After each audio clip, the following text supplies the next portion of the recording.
చంద్రబాబు దశ తిరిగింది. జాతీయ పాలిటిక్స్ లో మళ్లీ చక్రం తిప్పే రోజులు వచ్చాయి. దాదాపు 2 దశాబ్దాల తర్వాత చంద్రబాబుకి అవకాశం లభించింది.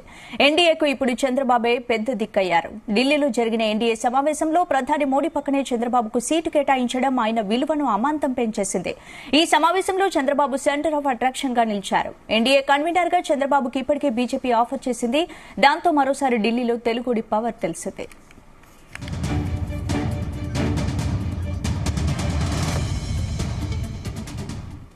ఇదే అంశానికి సంబంధించి పూర్తి అప్డేట్స్ బ్యూరో చీఫ్ నరేందర్ అందిస్తారు. నరేందర్, రైట్ స్పందన. చంద్రబాబు నాయుడు తెలుగుదేశం పార్టీ అధినేత ఒక్కసారిగా ఆంధ్రప్రదేశ్లో బంపర్ మెజార్టీ వచ్చిన నేపథ్యంలో ఆయన దశ తిరిగిందనే చెప్పాలి. ఎందుకంటే ఎవరు ఊహించని స్థితిలో, లాస్ట్ టైం మనం చూసాం 2019లో భారీ ఓటమి మూటగట్టుకున్నటువంటి చంద్రబాబు ప్రస్తుతం 2024 ఈ లోక్సభ ఎన్నికలు అలా అసెంబ్లీ ఎన్నికలు వచ్చినటువంటి నేపథ్యంలో ఆయన కేవలం 11 స్థానాలకే వైసీపీని పక్కన పెట్టి మిగతా స్థానాలంతా కూటమే చేజించుకున్నటువంటి పరిస్థితి మన నేపథ్యంలో అమాంతం ఇప్పుడు జాతీయ స్థాయి రాజకీయాల్లో కింగ్ మేకర్గా పోషించే పరిస్థితి చంద్రబాబు వంతైంది. ప్రజెంట్ ఎన్డీఏ కూటమిలో కీలక నేతగా కూడా ఉన్నారు. ప్రజెంట్ మనం చూస్తాం 32 పార్టీల భాగస్వామ్యంతో ఎన్డీఏ కూటమి నడుస్తోంది. వాస్తవానికి బీజేపీకి లాస్ట్ టైం మనం చూసాం 2014 కానీ 19లో అనుకున్న స్థాయిలోనే మ్యాజిక్ ఫిగర్ దాటి వచ్చినటువంటి పరిస్థితి. కానీ ఈసారి ఆ స్థాయిలో లేదు. మొత్తం కూటమికే 292 అంటే బోటాబోటీ మెజార్టీ మాత్రమే వచ్చినటువంటి పరిస్థితి. మ్యాజిక్ ఫిగర్ 272 కానీ 292 వచ్చి కేవలం 20 పైగా వచ్చినటువంటి నేపథ్యంలో ఎప్పుడు ఏ పార్టీ కేంద్రంలో ఏర్పాటయ్యేటువంటి ప్రభుత్వానికి గండం ఏర్పడే అవకాశం ఉంటుంది. కనుక ప్రస్తుతం చంద్రబాబు ఆ పాత్ర చాలా కీలకంగా మారబోతుంది. ఆ పార్టీకి ప్రజెంట్ 16 లోక్సభ స్థానాలు వచ్చాయి. అదేవిధంగా జనసేన ఉంది. బీజేపీ ఆంధ్రప్రదేశ్లో గెలుచుకున్న నేపథ్యంలో ఖచ్చితంగా ఈ ముఖ్యంగా జనసేన టీడీపీ వచ్చినటువంటి ఓట్లు అనేది చాలా కీలకంగా మారబోతున్నాయి. ముఖ్యంగా తెలుగుదేశం పార్టీతో పాటు ఇక్కడ జేడీయూ నితీష్ కుమార్ సంబంధించినటువంటి పార్టీ కూడా చాలా కీలకంగా మారబోతుంది. ఈ ఇద్దరు గెలిచినటువంటి స్థానాలతో వాళ్ళు ఎవరు జారుకున్నా కూడా కేంద్రంలో ఉన్నటువంటి ప్రభుత్వానికి చాలా ఇబ్బందికరంగా మారే అవకాశం ఉంది. ప్రస్తుతం మనం అసలు విషయానికి వద్దాం. చంద్రబాబు ఢిల్లీకి వచ్చిన నేపథ్యంలో జనసేన అధినేత పవన్ కళ్యాణ్ కూడా ఉన్నారు. ప్రజెంట్ ఎన్డీఏ కూటమి కీలక సమావేశం దాదాపు గంటన్నర పాటు కొనసాగింది ఢిల్లీలో.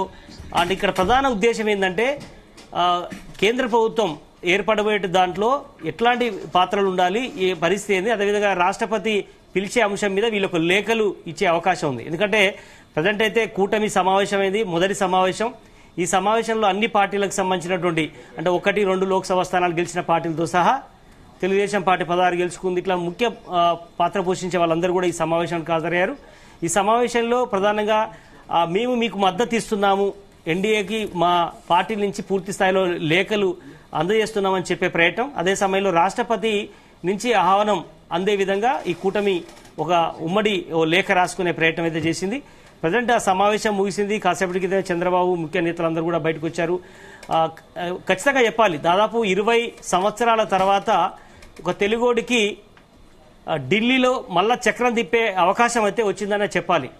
అప్పుడు ఎన్టీ రామారావు కావచ్చు, దాని తర్వాత చంద్రబాబు ఇద్దరు కూడా మనం గడిచిన 30-40 ఏళ్ళుగా చూస్తున్నాం. నేషనల్ ఫ్రంట్ కావచ్చు, యునైటెడ్ ఫ్రంట్ కానీ, ఈ రెండు కూడా ఈ ఫ్రంట్లతోటి అప్పుడు దేవగౌడ ప్రధానమంత్రి ఉన్నా లేదంటే మరొకరున్నా, అదే సమయంలో ఇట్లా ఎవరున్నప్పటికీ కూడా కీలక పాత్ర పోషించేది మాత్రం తెలుగుదేశం పార్టీ అని చెప్పాలి. ఆనాడు ఉన్నటువంటి ఎన్టీ రామారావు, ఇప్పుడు ఉన్నటువంటి చంద్రబాబు నాయుడు.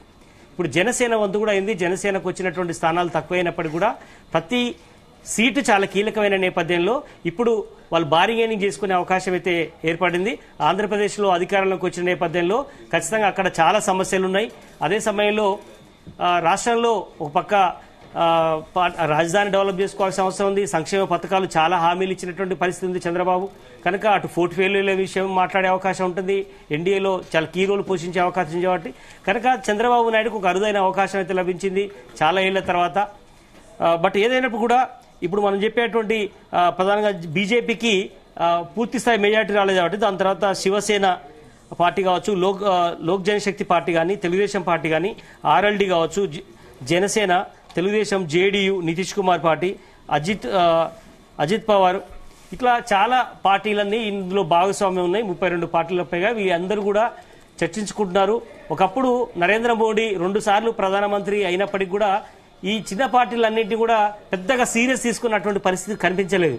కానీ ప్రజెంట్ సమయం వచ్చినప్పుడే వీళ్ళ అవసరం పడుతుంది కాబట్టి ఎవరికైనా కూడా ఇప్పుడు ప్రతి స్థానం కీలకమైనది కాబట్టి ఇందులో చంద్రబాబు నాయుడు ఒక విధంగా చెప్పాలంటే నరేంద్ర మోడీ కంటే కూడా సీనియర్ పొలిటీషియన్, 40 ఏళ్ల రాజకీయ అనుభవం ఉంది. ఒకప్పుడు ఈయన సీఎం మొదటిసారి వచ్చినప్పుడు గుజరాత్లో ఆయన సీఎం ఇంకా కాలేదు. అందుకనే అప్పుడు చంద్రబాబు నాయుడుకు చాలా రెస్పెక్ట్ ఇచ్చినటువంటి పరిస్థితి అన్నాడు నరేంద్ర మోడీ. బట్ ఇప్పుడు ప్రైమ్ మినిస్టర్లో ఉన్నాడు కాబట్టి 10 ఏళ్లుగా ఇప్పుడు ఈయనే ఆయనకు రెస్పెక్ట్ ఇవ్వాల్సిన పరిస్థితి ఏర్పడింది. ఏదైనా కూడా ఇచ్చిపుచ్చుకోవడం అనేది కామన్ అయిపోయినప్పుడు కూడా ఇప్పుడు తెలుగోడి సత్తా ఢిల్లీలో చక్రం తిప్పే పరిస్థితి ఏర్పడడం అనేది. ఎస్ చెప్పండి. ఢిల్లీలో ఎన్డీఏ సమావేశంలో మోడీ పక్కనే చంద్రబాబు కూర్చున్నారు. అలాగే ఎన్డీఏ బీజేపీ పెద్దల ముందు జరిగిన సమావేశంలో ఇప్పటివరకు చంద్రబాబు ఏమైనా కండిషన్స్ పెట్టారా? ప్రస్తుతం అయితే అన్కండిషన్ గా మద్దతు ఇస్తున్నట్టుగా అని వీళ్ళందరూ లేఖలు ఇచ్చినట్టుగా కూడా మనకు సమాచారం అందుతుంది. లోపల సమావేశంలో ఈ సాధక బాధలు మాట్లాడుకుంటూనే రాష్ట్రపతి నుంచి ఆహ్వానం అందే విధంగా ఒక లేఖ అయితే అన్ని పార్టీల నుంచి ఇచ్చినట్టుగా తెలుస్తుంది. ప్రజెంట్ అయితే కండిషన్స్ ఏం లేవు. కానీ ఒకటి మాత్రం చెప్పాలి, ఇక్కడ భారీ మెజార్టీ ఆంధ్రప్రదేశ్లో రావడం, లోక్సభ సీట్లు కూడా మంచిగానే వచ్చిన నేపథ్యంలో కేంద్రంలో కొలువుదీరేటువంటి ప్రభుత్వంలో ఖచ్చితంగా ఈ ఎన్డీఏ ప్రభుత్వంలో కీలకమైనటువంటి శాఖలు పొందాలి అనేది మాత్రం చంద్రబాబు ఆలోచనగా ఉంది. అదే సమయంలో జనసేన పార్టీ కూడా అదే ఎక్స్పెక్ట్ చేస్తోంది. జనసేన ఈ 2 పార్టీలు కూడా ఖచ్చితంగా చంద్రబాబు అయితే మనకు అనధికారికంగా అందుతున్నటువంటి సమాచారం ప్రకారం ఆ పార్టీ నుంచి సోర్స్ ప్రకారం కనీసం 5-6 పోర్ట్ఫోలియోలు తీసుకోవాలి, 5కు తగ్గకుండా తీసుకోవాలి. అందులో కూడా ఆర్థిక శాఖ, ముఖ్యంగా టెలిఫోన్ సంబంధించింది కావచ్చు, అదేవిధంగా రైల్వే శాఖ, ఇట్లా చాలా కీలకమైనటువంటి శాఖలు పొందాలి అనేటువంటి ఆలోచన చంద్రబాబు మనసులో ఉంది. ఈ విషయాన్ని ఇప్పటికే సూత్రప్రాయంగా శాఖలు చెప్పకపోయినా కీలకమైనటువంటి శాఖలు పొందాలి అనేటువంటి ఆలోచన అయితే ఇప్పటికే బీజేపీ నేతలకు సూత్రప్రాయంగా చెప్పినట్టుగా కూడా తెలుస్తుంది. ఏదైనప్పుడు కూడా జనసేన కూడా ఖచ్చితంగా 1-2 స్థానాలు కేంద్ర మంత్రివర్గంలో తీసుకునే అవకాశం అయితే కనిపిస్తుంది. ఏదైనప్పుడు కూడా తెలుగు వాడికిగా చంద్రబాబు నాయుడుకి అలాగే పవన్ కళ్యాణ్కు ఈసారి కేంద్ర మంత్రివర్గంలో పార్టీకి సంబంధించినటువంటి ఎంపీలకు మంత్రివర్గంలో చోటు దక్కే అవకాశం అయితే ఖచ్చితంగా కనిపిస్తుంది. ఇది మనకు 1-2 రోజుల్లో తెలిసే అవకాశం ఉంది. ఇప్పుడు కేవలం రాష్ట్రపతి ఇన్వైట్ చేసే కార్యక్రమంలో భాగంగానే లేఖలు ఇచ్చే కార్యక్రమం కాబట్టి మొదటి దఫా మీటింగ్ ఢిల్లీలో కొనసాగింది. దీని తర్వాత మరొక 2 మీటింగ్లు కూడా జరుగుతాయని కూడా మనకు ఎన్డీఏ సంబంధించినటువంటి పార్టీల సమాచారం అందుతోంది. ఏదైనా కూడా ఈ కీలక సమావేశంలో చంద్రబాబు నాయుడు పాల్గొనడం, పక్కపక్కనే మోడీ వెంటనే ఉండడం, ఇది కొంచెం ఇంట్రెస్టింగ్ విషయంగా చెప్పవచ్చు. ఒకప్పుడు పెద్దగా అంటిముట్టగా ఉన్నట్టుగా కనిపించినటువంటి మోడీ ఈ రోజు చంద్రబాబు నాయుడుకు మరింత ప్రయారిటీ ఇచ్చినట్టుగా కూడా మనకు ఆ విజువల్లో చూస్తున్నట్టుగా కూడా అర్థమవుతోంది. స్పందన. Right, thank you Narendra.